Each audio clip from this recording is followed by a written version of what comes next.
आंबेगाव तालुक्यातील मनसर येथे कृषी उत्पन्न बाजार समिती आवारामधील शरद पवार सभागृहामध्ये महाविकास आघाडीच्या वतीने आयोजित केलेल्या विद्यमान खासदार डॉक्टर अमोल कोल्हे यांनी पहिल्यांदाच जनता दरबार घेतला असता नागरिकांनी आपल्या समस्यांचा पाढा त्यांच्या समोर वाचलाय, अशी माहिती राष्ट्रवादी काँग्रेसचे जिल्हा कार्याध्यक्ष देवदत्त निकम यांनी दिली आहे।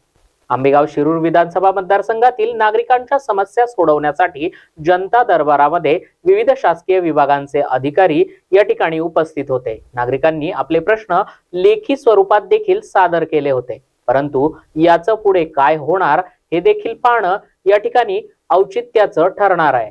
या संदर्भात आमचे प्रतिनिधी डॉक्टर अतुल साबळे यांनी घेतलेला हा आढावा पाहूया। तर इथे 2 क्षेत्रीय कार्यालयांचा जनता दरबार पार पडला। त्यानंतर आज आंबेगाव शिरूर विधानसभा मतदारसंघाचा जनता दरबार, त्या जुन्नर तालुक्यातल्या प्रकल्पांचा आधी आढावा आहे, त्यानंतर भोसरीमध्ये पुढच्या आठवड्यात जनता दरबार आहे, जेणेकरून सर्वसामान्य लोकांना कोणत्याही ज्याला आपण म्हणतो की नेत्याशिवाय कोणत्याही शिफारसीशिवाय थेट त्यांची कामं प्रशासनापर्यंत पोहोचण्याचा एक दुवा म्हणून आपण काम करू शकतो। आणि ज्या जनतेने प्रेम दिलेल्या जनतेने एवढा विश्वास दाखवला, एवढ्या विपरीत परिस्थितीमध्ये ठामपणे जी सर्वसामान्य जनता पाठीशी उभी आहे, मला वाटतं त्यांच्याप्रती कृतज्ञ। आता इथून पुढे हा दर महिन्याला सुरू राहणार की कसं 2 महिन्याला कसं असेल? हा किमान दर महिन्याला सुरू ठेवण्याचा हा मनोदय आहे, परंतु आता पार्लमेंटमध्ये सुद्धा उपनेता आणि मुख्य प्रतोद या 2 जबाबदाऱ्या असल्यामुळे ज्यावेळी पार्लमेंट सेशन असतील त्यावेळी थोडीशी याच्यामध्ये जरी अडचण झाली तरी सुद्धा किमान 2 महिन्यातून एकदा हा जनता दरबार व्हावा यासाठी मी स्वतः प्रयत्न करतो। प्रामुख्याने आंबेगावच्या कोणत्या समस्या तुमच्यापर्यंत आल्या?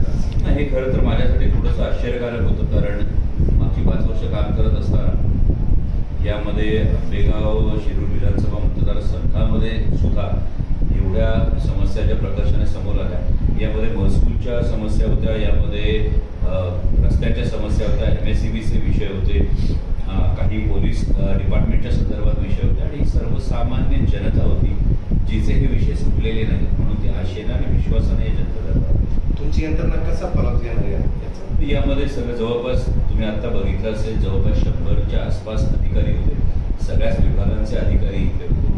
म्हणजे अगदी परवा जो आदिवासी प्रकल्प अधिकाऱ्यांच्या अंतर्गत असलेल्या आश्रमशाळांमध्ये जो सेंट्रल किचनकडून सप्लाय होत असलेल्या भाजीमध्ये रस्त्यामध्ये आळ्या सापडण्याचा जो धक्कादायक प्रकार आहे, त्याही संदर्भात अधिकाऱ्यांना आपल्याला विचारणा करता आली, त्यांच्या कारवाईचे जे काही लिखित जे काही रिपोर्ट आहे तोही मागवलेला आहे आणि या पद्धतीने या सगळ्या अधिकाऱ्यांना त्या डिपार्टमेंटचं काम त्वरित सोपवण्यात आलेलं आहे आणि त्यांना ॲक्शन टेकन रिपोर्ट हा अधिकाऱ्यांकडून घेतला जाईल। त्यामुळे जी पत्रे जनता दरबारात सर्वसामान्य जनतेच्या अधिकाऱ्यांकडे फॉरवर्ड झाली, याचा ॲक्शन टेकन रिपोर्ट हा अधिकाऱ्यांना 7 दिवसात सादर करतात। जे अधिकारी निर्डावलेले आहेत ते कुणाला जुमानत नाही, त्यांनी जर समस्यांकडे दुर्लक्ष केलं तर मग पुढचं काय? मला वाटत नाही की कुठल्या अधिकाऱ्याची अशी परिस्थिती असेल, असू नये अशी माझी अपेक्षा आहे आणि मी जेव्हा अपेक्षा व्यक्त करतो तेव्हा त्यामध्ये बरेच अर्थ दडलेले असतात। नाही, काय झाले Ambegaon? Doctor Atul Sable, zoom on news, Ambegaon.